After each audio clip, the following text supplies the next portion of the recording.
عليكم، كيف حالكم؟ أنا زعلانة من فئة معينة منكم، بقول لكم ماني قادرة أتركها. تعرفوا آخر شيء أطيب شيء. طيب خلنا نتركها لحظة. أقول كيف الحال؟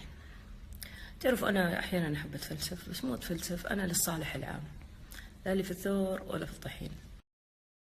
الحين إحنا لما نسمع كلام عن الناس ونجي نتكلم وإحنا مو متأكدين منه، إيش يعتبر؟ نتكلم عن أعراض العالم. ولما نصير زيادة نتكلم قاعدين تخربوا سمعة هالعالم. ما يصير يا جماعة، والله ما يصير. تعرفوا أنا ما أتكلم شيء إلا عندي سبب له، ولا أنا ما لي دخل في الموضوع. جاني مسج اليوم الصباح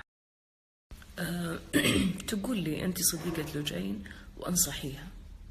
قلت أنا على إيش أنصحها؟ قالت لي على أنها هي.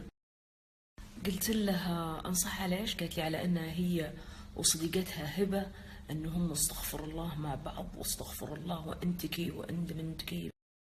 أنا يجوا لي ناس زي كذا وعقلهم يعني أعملهم بلوك على طول. فقلت خليني أشوف وش قصتها. قلت ليش؟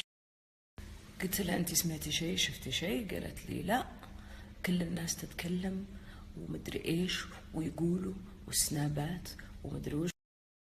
قلت لها أنا أسمح لنفسي إني أنا أتكلم في الموضوع لأنها لجين أختي وهبة صديقتي، الاثنين أعرفهم. كيف تتكلمي عنهم وانتي لا شفتي منهم شيء ولا سمعتي عنهم شيء غير من ناس ما لأمهم داعي؟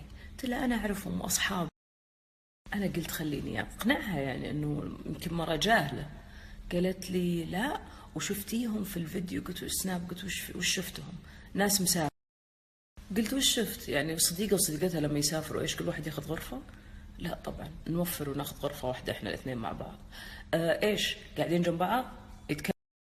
أجل أنا لو كنت معاهم وبوستني لجين ولا خميت هبة يعني بيننا وبينهم شيء، ليه العقل المستوى هذا بشع؟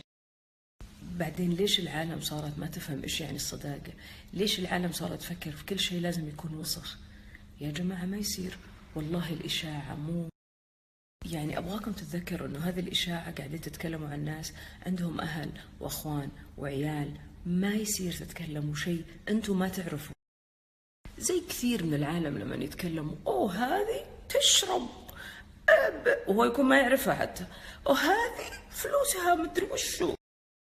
أو لما يتكلموا عن أو هذه يا شيخ ما عليك منها كل الشباب. يا أخي خاف الله.